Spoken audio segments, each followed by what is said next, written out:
All right, open houses are kind of like a progressive dinner for real estate agents. Let's talk about it. This is a real story with Adam and Sherry. I'm Adam Hamalian, And I'm Sherry Hutchens. and as we're two broker associates, talk about all things real estate. Hey, Sherry, how you doing this week? Hey, Adam, I am good. It's good to be back. It is good to be back. For our regular listeners, you'll know that it's been a hot second since we've had a regular episode of our podcast. And that's because we've been busy with our daytime jobs, helping our clients buy and sell houses. You want to talk a little bit about spring market? Yeah, we had a very active spring market. It kind of took off slowly in January and February, which I guess is not really spring. Excuse me. And then all of a sudden, it got very, very busy. And I think people were selling houses like crazy. I think we went through our entire buyer pipeline in 2 months. Yeah, and the a couple of those were added at the last minute. We didn't know they were going to be buyers, and so Exactly. those were little added bonuses to our work schedule. Yes, you had to go off to a conference for a week, and I was juggling about 7 transactions at the same time. And wow, it was a lot. Yeah, I had to go to Hawaii for a real estate conference. Yes, you did. I I, actually feel a little bad for me because I was there for 4 nights, 5 nights, and did not touch the water once. Not the ocean, which not the is, pool. yeah, I would much rather be here juggling 7 clients than being in a conference room in Maui and not ever getting to go out and get in the water. Yeah, I'm So, not really complaining, but yeah, it wasn't all it could have been. Let's just put it that way. right, you'll have to go back. All right. So, and then I think just before the last thing before we pivot to open house conversation, the busyness in the spring, I think, is we're seeing that across the board, particularly on the listing sides. There's a lot of agents who have new listings and ones that they have or they're prepping to come on later this summer and fall. So maybe it's transitioning more fully into a buyer's market. We'll see. We're going to do at the end of the month, we'll do second quarter stats. So stay tuned the beginning of July to hear kind of what the data looks like for the second quarter. Kind of excited to look at that for not just us, but for what's going on across the board. Yeah, I think the sellers would not want to hear that it's going into a buyer's market, but I mean, that hasn't been a buyer's market for, I don't know, 6, 7, 8 years probably. But maybe even a balanced market for a change. Yeah, we've been a little bit in a balanced market. So Yeah, I'll take that. all right. So that brings us to the topic of open houses, which has been a lively discussion around our brokerage for the last month or so. Oh, And I yes. thought that we might pick it up from our client's perspective, because sometimes we as agents get kind of myopic about what is our job and what are we doing. And that Hmm. maybe buyers and sellers would want to have a perspective of how they, A, ought to think about open houses as a part of the buying and selling process, and B, what should they expect when they go into an open house? And what are things that they might consider that they could learn from Hmm. it, or they should just be wary of, or be using the resources of the open house. So that's kind of the groundwork of where we're going to go today. There is a lot of territory to cover when it comes to open houses. Yeah. But Why don't we start with the seller's perspective, because they're the one that's selling the house and the open house is on their behalf. mhm. So when we as listing agents sign a listing agreement with a buyer, or a seller rather, listing agreement with a buyer, I is a real estate professional. Um, the One of the things that we commit to is to doing open houses, and that's also a little bit dependent upon the seller. They may or may not want us to do open houses, and there's valid reasons not to do it, though generally speaking, we think it's a good part of the overall marketing package. What are some reasons that benefit a seller to do open houses? Oh, well, it's an opportunity to get as many buyers in through the property at a time without having to set appointments during the week for people to come and go from your home. Um, especially if it's an owner occupied property, which it seems like lately more and more of the homes that we've been selling are occupied. So, can I clarify that? I don't know that I made that very clear. So instead of having everybody make appointments with their agent during the week and the seller having to leave the property and make sure it's in perfect condition, they can have an open house instead from 1 to 4 on Saturday and Sunday, or just Sunday, depending on what they want to do. And we just try to get as many people in and out during that 3 hour period as possible. So maybe it's more convenient for a seller. Yeah, certainly. I mean, I think that especially if there's children in the home or pets, that it's a whole lot easier to organize it around an open house on a Saturday for 4 hours, 3 or 4 hours, than it is, with an hour's notice to have the house look pristine. And Right. we can teach our sellers so many tricks about how to make their house look good quickly, like have a laundry basket that you can throw everything in and hide that in the closet in the last minute. But it's something that you have to think about. It's hard to feel like you're living in a model magazine Hmm. or a Pottery Barn catalog at any given moment to make sure your house looks Yeah. the best possible. So trying to steer people to come through the open house makes that much easier on the seller. Yeah. Um, how important is it, do you think, for sellers to have the open house? And what I mean is, for people that eventually buy homes, how many do you think the open house is the primary way or the first way they saw the house versus having the buyer contact their own agents? What, like, would you say it's super important, kind of important, or just kind of 50-50? I think it's 50-50. I don't think you have to have an open house in order to find a buyer. I'm thinking over our last few open houses, how many people came through that actually ended up buying the property.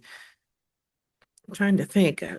I mean, I Well, can we only have think of one at the moment. Yeah, I mean, we have a pending transaction right now that the buyer who is in contract to buy it came through all three open houses for this Yep. listing, and they just kept coming back. In fact, the last open house, so they did Saturday and Sunday the first week, they came both days, and then the second Yeah. weekend we were just open on Sunday.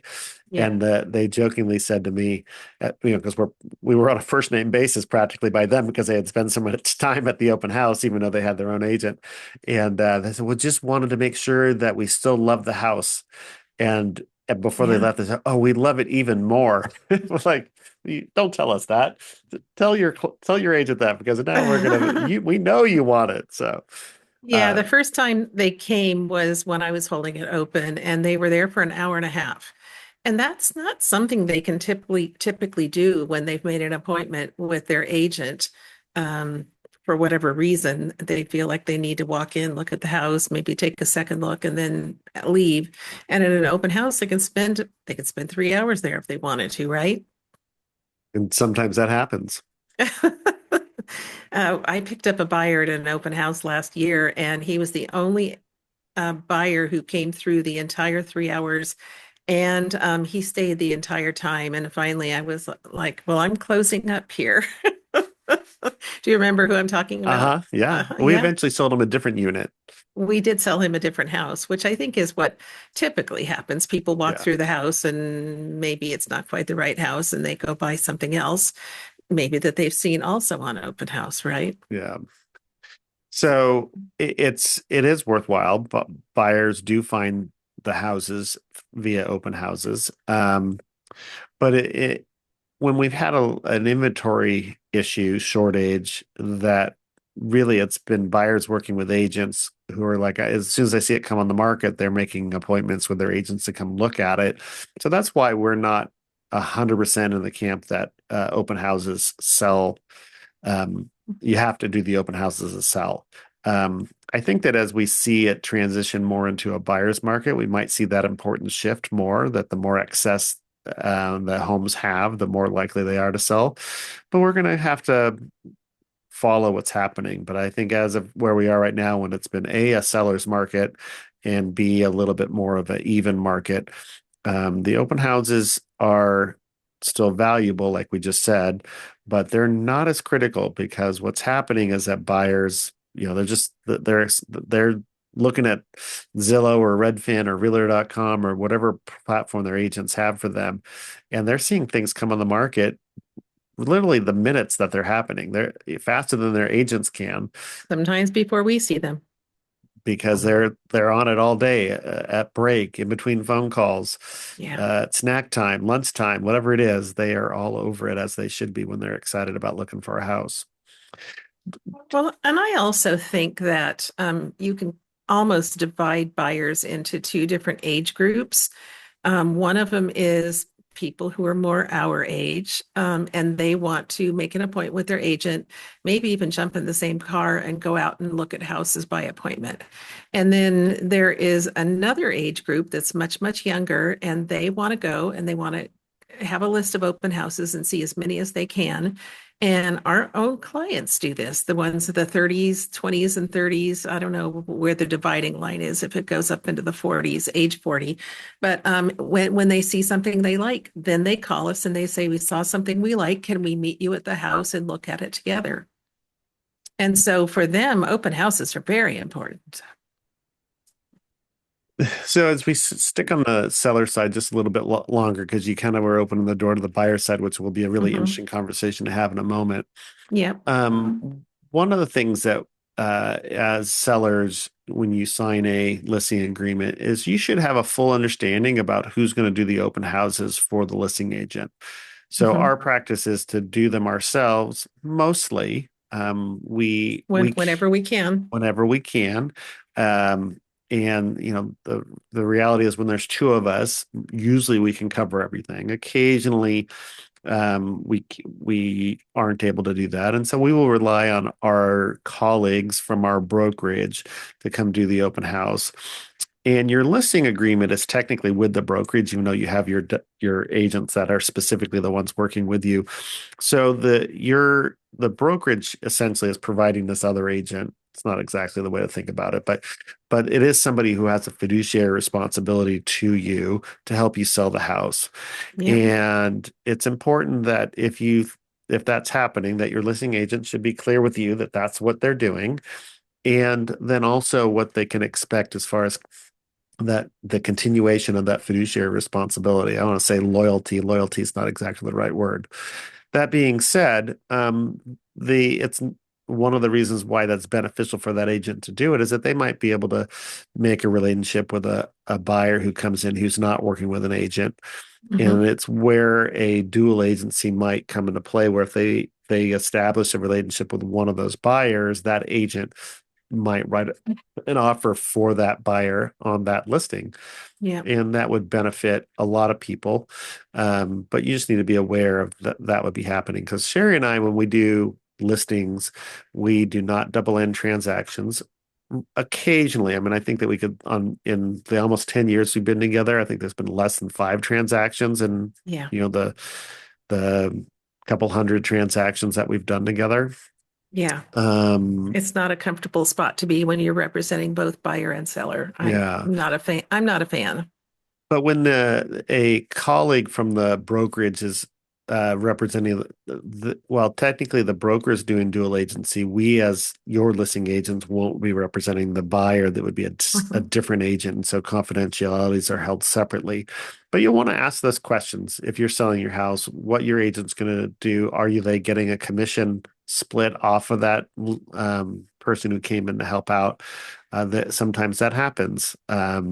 Sometimes, yeah, there's other fiduciary, not fiduciary, financial relationships, and that should all be disclosed to you. It doesn't mean that somebody's doing something nefarious. You shouldn't automatically assume that somebody is getting over on you something. But if they're not Mhm. being transparent with you, then that's an important thing to know also. Yeah, I think it's important to know to ask that question. Yeah, I think there's so many things that are a part of the selling and buying, well, especially selling process. Sellers just don't know to ask the questions until they're on top of it. And it's like, no, hold on. Now what's going on here? yeah. With an open house. So, Sometimes we talk about when we think about sellers, we think about how to protect someone's home during an open house, because it's kind of weird to just say, "Hey, anybody who's coming down the street can come into your house when you're not there." I mean, obviously, your agent is there as a representation. What are some mhm. things that sellers should be aware of, personal security, safety wise, when their house is going to be open to the public like that? Well, we talk about it during a listing appointment, and we tell them that this almost never happens, but they have to be aware that there are people walking through their house, and if it's owner occupied, their belongings are there, and they should put away. We always say anything that could be slipped into a pocket. I mean, nobody's going to walk out with their TV, right? But they might see a piece of jewelry or some cash or Or a prescription toy. drugs or a toy. Yeah, kids. I mean, kids don't know probably, and they could easily pick something up and walk out of the house with it, not even knowing, and their parents aren't paying attention or whatever. But anything that can be slipped into a pocket, whether a pants pocket or a coat pocket, should be put away.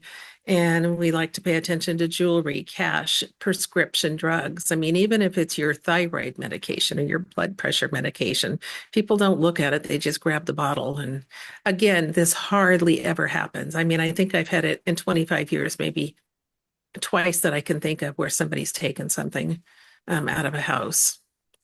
The occasionally there'll be sellers who are really surprisingly numb to what's going to happen. And Mhm. sometimes not only do they leave valuables out, but don't you have a story where somebody left interesting self-defense items out on? You want to tell that story? Yeah, this was actually for a broker's tour. We hadn't gotten to an open house yet. And it was a young man who was 19 years old. He inherited the house from his grandfather in Lafayette, and he promptly moved all of Grandpa's stuff out into the yard where it got rained on for 2 years, and moved him and his hip hop band and their girlfriends and their dogs into the property. It was a big 4-bedroom house, and proceeded to live there.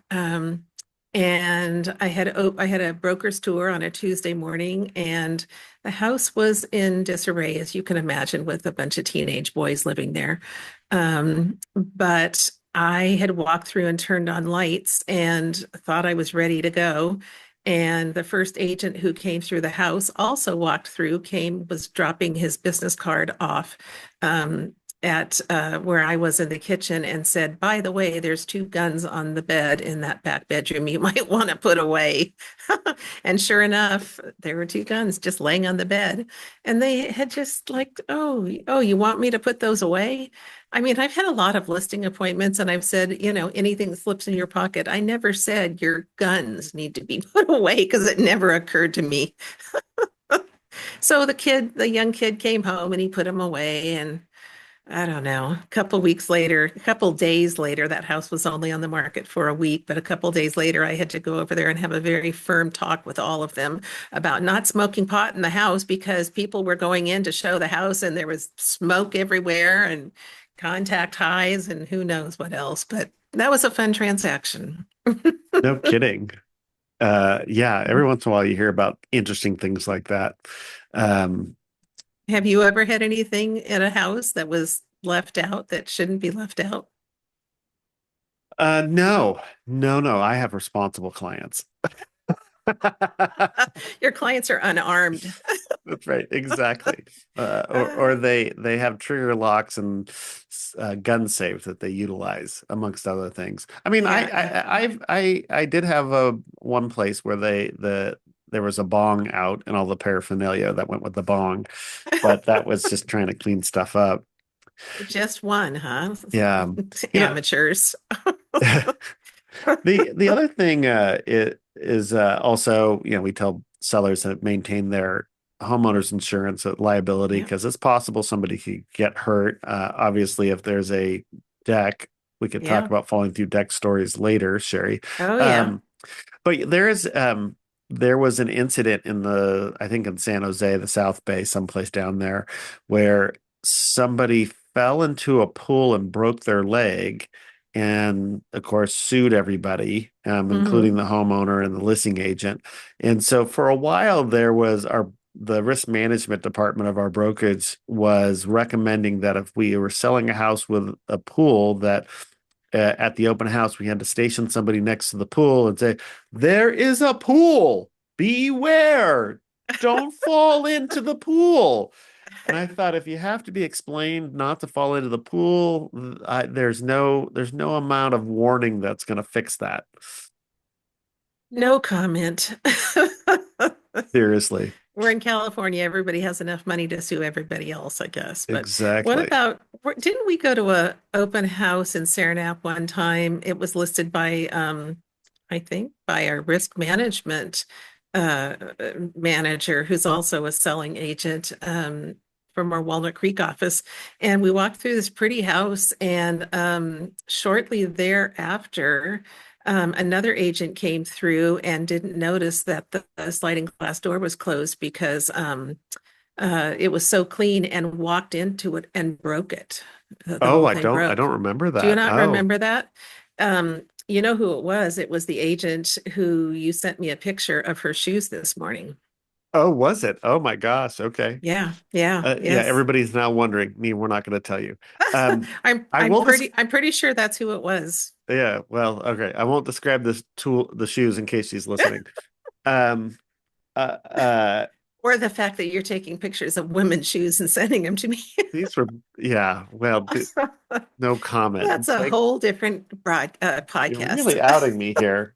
You didn't say the picture about the pictures I took of the hats that were being worn.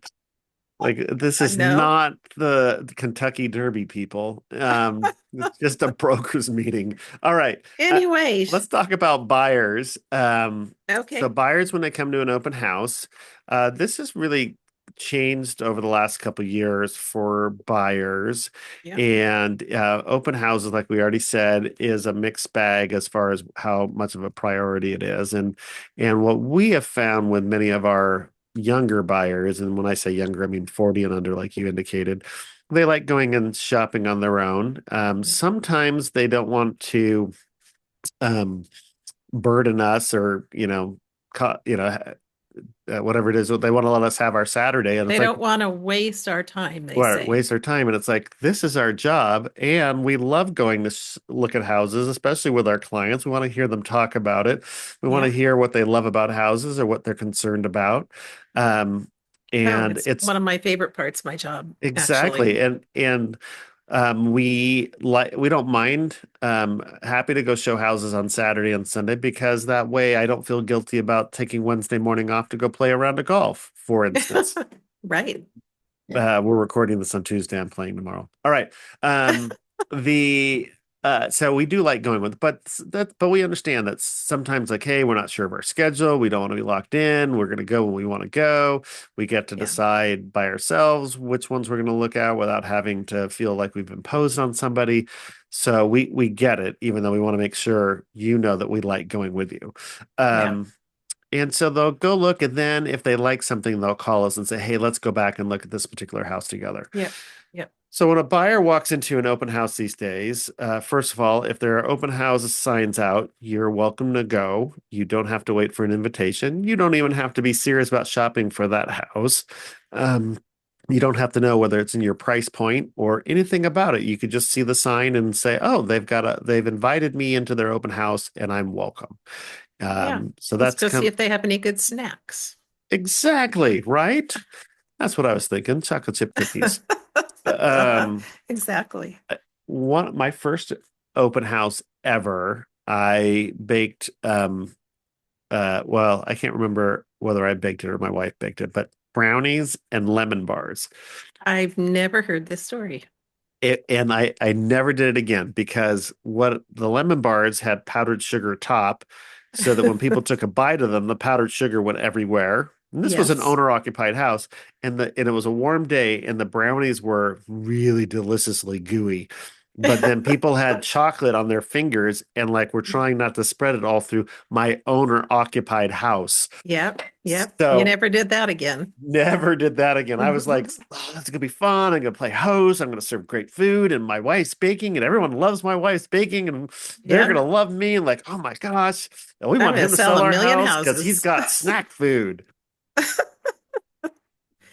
Well, I made cookies a couple years ago over on Wimbledon. Do you remember? Yeah, I but made the cookies ahead of time and I baked them there. And I don't remember why I did it. The house didn't have a funny smell. I was trying to cover up. I don't know. Maybe I was just in it the was mood to just a make homey cookies. house. It was comfy. Yeah, But it was vacant. And yeah, so it didn't matter if people dribbled, cookie a crumbs little all over the bit, but place. but Yeah. those were we put new carpets in that place. Yeah, that's kind of mixed bag. All right. So buyers, I got Oh distracted yeah, on back to snack food buyers. buyers. So you can go in, even if it's out of your price range, you can go look if they got open house signs You out. don't have to knock on the front door. Just Yeah. go in, Yep. say Um, hi, introduce yourself. so one of the things that agents are required to do when they're hosting an open house is to notify you as a buyer that they represent the seller. And in fact, there is a form developed by the California Association of Realtors that discloses that to you, and you supposedly are supposed to be asked to sign in. You are not required to sign in. They're It is required optional. they're required to ask you, but you are not required to put your name down or your contact information. And you can be sure that if you put your name and your contact information, they will contact you because they think that you might be available to serve. And so they're going to take advantage of you giving that information. So feel free to just keep your name to yourself or at least your contact information. That's why we have these sign-in sheets that, Mickey Mouse came to visit or Snow White or, all these names that people put down because they feel like they have to sign in, but they don't want to give their real name. You don't even have to do that, although there are some You do agents not. that are very pushy about it. Oh, yes. I remember when the form first came out and we were met at the door. We were taking clients out to look at houses, and one of them happened to be open, and there was a kind of a Gestapo agent at the door blocking our way, saying we couldn't With a come in and clipboard. with a clipboard. Yes. Uh-huh. Yes. I haven't seen her around since then. Who knows? It's kind of, it's like the there's some ethos around it that I think is really good. So it's Mhm. good that that buyers who may not have contacted an agent yet are aware that that agent that's holding the open house represents the seller, whether it's the listing agent or somebody else from the brokerage, that is their primary job. And until they tell you otherwise, that's their representation. They do not have a fiduciary responsibility to you. They do Nope. have a truthful disclosure responsibility to you as a Yep. general public, but they if you ask them a question like, do you think the seller would accept less than the list price? They don't they are not going to tell you if that's true or not. They They're go- can't tell you. They can't tell no, they you. can't. They can't give you that information unless the seller has said, "Yes, please tell everybody I'm willing to take 20% less than my list price." And in which case I'm like, "Why did you bother having a list price?" Um Exactly. the so there's that. But that does mean that you can ask that listing agent, the open house agent, all sorts of questions about the house, and they should be able to answer it for you. Yep. It's common for agents to do a lot of CYA when it comes to answering questions because the information about the house is not really theirs, it's the seller's. And so they may not have, like, well, they'll give you a little qualifiers. My understanding is XYZ, or um, it, I think this is zoned for X, Y, and Z school, but you should check that out yourself Hmm. and all sorts of stuff like that. So it just depends on who you're talking to. Some people will blow right through that and just say, "Oh, this absolutely goes to Los Alamos High School, and yeah, there's no problem getting in there. It's never impacted. And in fact, if you drink the water in this house, your child will automatically be the valedictorian because that's how awesome of a location this is. The pipes are magical, and so is my real estate skills." Uh-huh. I can always tell how long the agent has been in the business by how they answer the questions. Like you said, if your child's gonna, if you buy this house, your child's gonna go to Los Alamos and be the valedictorian. That's a new agent. That's right, and get to go to Stanford Uh-huh, on exactly. a ballet scholarship. And the experienced agent is like, yes, I understand there are schools in the neighborhood. Am I wrong? If you haven't been sued, you haven't been trying. I'm just saying. I mean, it's we haven't been sued, so maybe we're not We have trying. not been sued, but yeah. There, yes. Agents want to make people happy. They want to please people. They're not unlike the AI bots that are around now.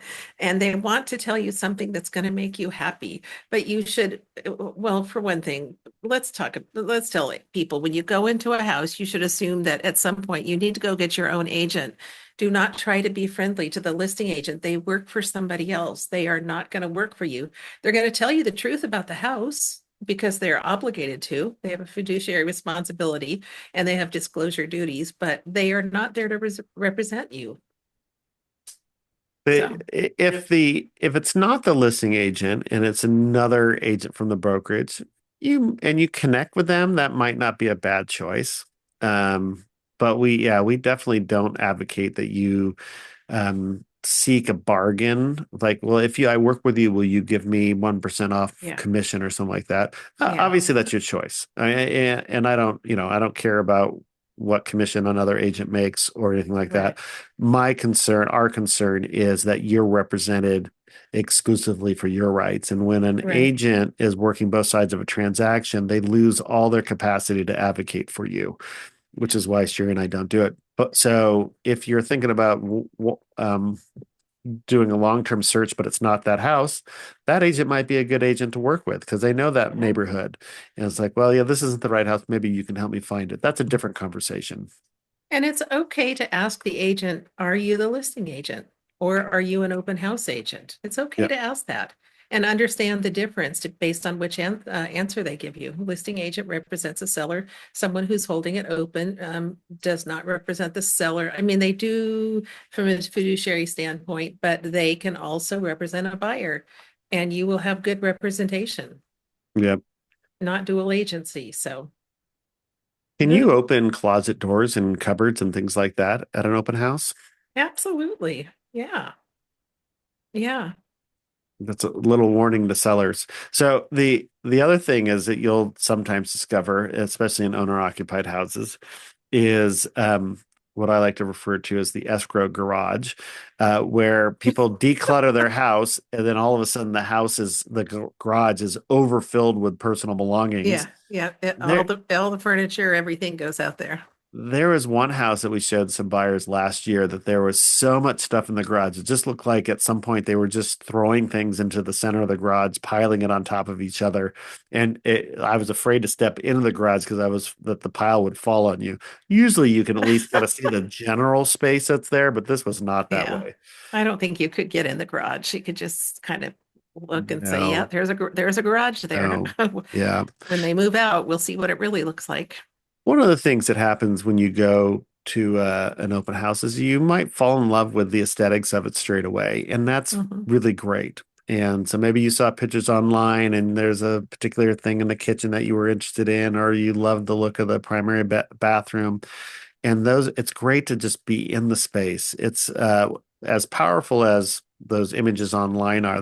There's no duplicate for being in the space and kind of getting a sense of where does the sun rise and sunset? What will it be like to stand at the kitchen sink and monitor if you have kids playing in the backyard, or maybe it Right. faces the front street or whatever else. And you can't really duplicate being in that space. And so we encourage you to, especially if you starting to like it, spend as long as you can there, and Yeah. then contact your agent and go back for a private viewing when you can then ask really good questions Yeah. that maybe are slightly embarrassing to ask in front of the listing agent. Like, what are the defects that are here?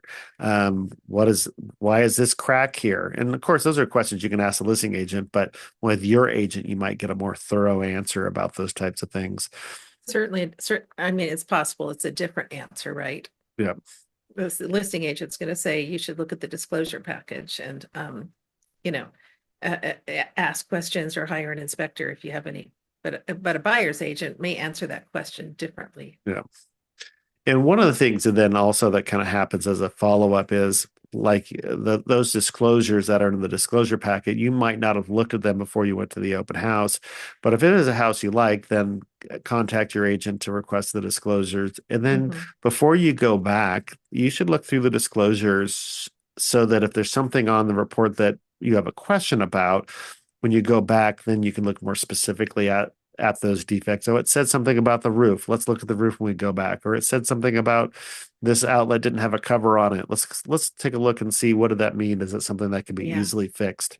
yeah, yeah. So the open house is kind of like if there's a three-step process, it's see the house online, like what you see it in person, and then the third step is to go back with your agent, and then after having looked at those disclosures. So do you like doing open houses, Adam? Um, You're really good at it, well, I but don't know. do you enjoy it? So sometimes, I mean, if you were to ask me, would I rather be at a busy open house or a slow open house? I'll tell you for Hmm. sure the busy open house. Um, Not only because you feel like it's going to be more successful as a sale, but yeah, I like to talk to people about the house. I'd like to Yeah, talk, and but sitting there by yourself where you could read a book and you could have like, these are 3 hours I'm not getting back, and I could have sat at home or watched the yeah, college football game or a NFL game if it's in the fall. Um, but when you talk with people, like how long you've been looking for a house, just making small talk with them, you get to hear people's hopes and dreams. Like, yeah, I got this new job, and oh, or we're expecting a child and we need more space, or yeah, um, I'm trying to be near my grandkids. I mean, it's just kind of all the reasons why you get in the real estate. You get to have those yeah, conversations at yeah. the open Those are, house, whether they're your clients or not. That's just kind of the humanity of it all, yeah, and that's really fun. I there's times when I wish I could be a better host and I didn't have to wear my "I'm selling this hat" host. But it is the most salesy in any part of the job is actually doing the open house, yeah, because you actually are trying to sell these other people's clients your client's house. yeah. I think it's less salesy if you're not trying to pick up buyers at the same time. True, yeah. When you're trying to pick up buyers, hey, working with an agent, are you represented? What really makes That me makes me uncomfortable. I what don't like really doing makes me that. nervous is when you open up your trench coat and you got all those watches you're trying to sell me. Exactly. I am not a fan of open houses. I don't mind doing them with you, but I feel vulnerable doing open houses by myself. And I mean, you'd think after all this time I would get used to it and not feel so vulnerable, but it's an odd thing to walk into a house, unlock all the doors, and put a sign out that says, "Come in, everybody, come on in," and there I am sitting there, it just makes me uncomfortable. But I like doing them with you. We did do one a couple days ago where we were there and only one neighbor came in and then a woman who kind of accidentally wandered in, thought she was looking at a two-bedroom, was like, "Oh yeah, this is only a one bedroom." Well, thanks anyway. It was a quiet day. So, So it's funny you say you like doing them with me because at the beginning of our, I'll say, courting each other to be a partner, mhm. you had a very strong experience, or opinions about our first open house together, and it was Yeah, it was my listing, but we were like kind of, I was about to say, feeling each other out. That sounded really bad. Um, it testing did the sound bad. testing the market. Uh-huh. Yeah, do you want to tell that story? Sure. I think we actually had committed to being partners, and this was our first open house together. And it was a very busy open house in Colony Park, and the people were just, I mean, lots and lots of bodies coming in and out. And it seemed like every time people were engaging you, and then every time somebody tried to engage me, they'd ask me a question, and I'd open my mouth to answer, and your voice would come out because you were answering questions for me. And it's fun. It's a great story now, but I was so annoyed at the time, like maybe insecurity, like, what, do you don't think I can answer this question on my own? You have to answer every question for me. Do you remember that? It might fall under the broad category of mansplaining, except that I don't actually think it was sexist. I think it was just me not working with anybody before, and just, like, it was just, this is my Yeah, listing, and here it was your listing, yes. it, And but you knew more about the house than I did. And yeah. but not so much that you couldn't answer, you know, even more than just basic questions. I just wasn't used to it. So I don't think it was a gender thing. I think it was, not used to working with somebody. I think my favorite part of that open house was when that couple came in, and I think they had six kids, and they introduced themselves, and then they introduced all the kids by name, and you said, "You know what causes that, right?" At least you knew I had a sense of humor. maybe not a Yes. filter or appropriateness, but at least a little bit Thank funny. goodness they laughed. Yeah, I can only imagine. Although they didn't hire us to help them buy a house, so No, they did not. yeah. All right. Lots of stuff that we talked about open houses. Anything else you think is important that our listeners should know about open houses, either about how to use them, how important they are? Well, I think my advice to sellers would be you don't have to have an open house if you don't want to. You have the right to say no. We think it's a good idea, but you don't have to have one and you will still sell your house. So, It used to be that open houses were just on Sundays, and then at some point we were doing them Saturday and Sundays. Do you have a strong feeling about whether it's important to do it both days, or is one day a week, one Sunday enough? I think it depends on the house. Sometimes when we have a really hot property and we know it's going to sell quickly, we might only have one weekend of open houses, and then we want to hold them open both days because we want to gauge interest and decide if on Sunday night at the end of 2 days of open houses, if we want to set an offer date. Right, So I think right. that's important. If it's a normal market, and I don't know, the last time we were in a normal market, we'd probably only hold it open maybe once a weekend, do it on a Sunday or a Saturday. It doesn't really matter which day. And maybe hold it open for 3 weekends in a row. And if we don't get an offer, then, space them out after that. So that's kind of how I feel about it. So maybe the first 3 weeks go, that could be 17 to 21 days to get through three Hmm. weekends. Yeah. And that's been about the average days on market, so that typically is enough. And then after that, maybe not doing them every weekend, Yeah. doing them if you have a price reduction or some other significant change in the market. Yeah. I mean, I think in other parts of the country, a house can be on the market for 6 or 8 months, which we can't imagine out here. No. That's just not how it works in the Bay Area. There was a time during the pandemic and the year that followed it that if a house was on the market for longer than 7 days, there was something wrong with it, right? Yep. Or if we were in a house and it was a really popular, or our clients loved it, we just canceled the rest of the tour and rushed back to the office or our home when we were working from home and to write an offer before it was gone. Those were crazy days. So, and no open houses during the pandemic. Yep. Yeah. None, and we still sold a ton of With houses. in short amount of time. That's right. Yes, yep, yep. So I don't know, maybe you don't need an open house to sell a house. All right. Well, I think that sums it up, that it's good to do it. You don't have to. Easier to sell. Let's showcase your house as best we can. All right. All right. Dorothy was right. There's no place like home. See you next time. Bye now. Bye-bye.